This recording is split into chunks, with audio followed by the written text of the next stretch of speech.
Bonjour à tous, j'espère que vous allez bien. 皆さんこんにちは、お元気ですか？今日は3つの似た漢字を勉強します。Aujourd'hui, on va apprendre les 3 kanji qui se ressemblent. 今日の漢字は読む、話す、そして語るです。Les kanji d'aujourd'hui sont lire, parler et raconter. Alors, vous êtes prêts? On y va! Le jour 23. Alors, le premier kanji d'aujourd'hui, c'est celui-ci. La signification est lire. En onyomi, on lit comme doku ou toku. En kuyomi, on lit comme yomu. La partie mu est une okurigana. Par exemple, dokusho signifie la lecture.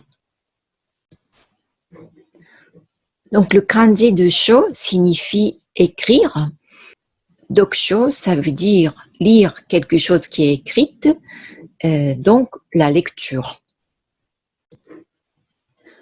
Alors, dokusha signifie le lecteur. Sha de dokusha signifie quelqu'un. Donc, quelqu'un qui lit, ça veut dire le lecteur. Yomikaki signifie la lecture et écriture. Donc, yomi, ça veut dire la lecture, et kaki vient du verbe kaku, qui signifie écrire. Donc, yomikaki signifie la lecture et l'écriture. On va voir l'ordre d'écriture.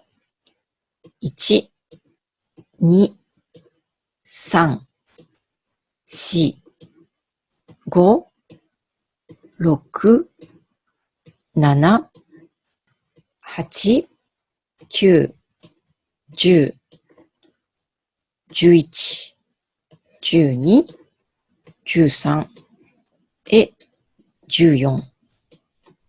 Yomu, lire.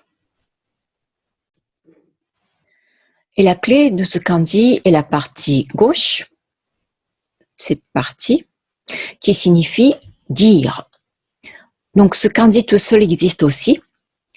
Et les kanji qui ont cette clé ont souvent la signification qui est liée à la parole ou au langage, etc. Le deuxième kanji d'aujourd'hui, c'est celui-ci. Ça ressemble beaucoup au kanji de tout à l'heure. La signification est parler ou l'histoire. En onyomi, on lit comme wa. En kunyomi, on lit comme hanasu ou hanashi. Donc, su de hanasu, c'est une okurigana. Par exemple, denwa signifie le téléphone. Den de denwa est un kanji de l'électricité. Shua signifie le langage des signes. Shu de shua signifie la main. Mukashi banashi signifie la vieille histoire ou le vieux conte.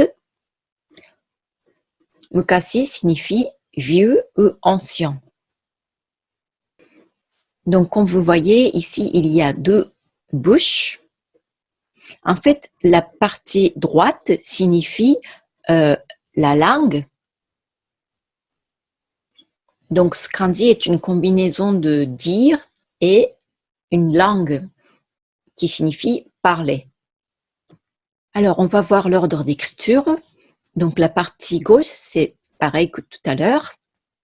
Ichi, ni, san, shi, go, roku, nana, hachi, kyu, 10, 11, 12, 13. Hanasu, parler. Donc, comme je vous ai dit tout à l'heure, la clé, c'est la partie gauche qui signifie dire. Le dernier kanji d'aujourd'hui, c'est celui-ci. Ça ressemble encore aux deux autres. La signification est raconter ou le langage. En onyomi, on lit comme go. En kunyomi, on lit comme kataru. Le, c'est une okurigana. Par exemple, Nihongo signifie la langue japonaise. Nihon, c'est le Japon. Gaikokugo signifie la langue étrangère. Gaikoku signifie étranger. On va voir l'ordre d'écriture. La partie gauche, c'est toujours pareil. 1, 2, 3, 4, 5, 6, 7, 8, 9, 10, 11, 12, 13, 14.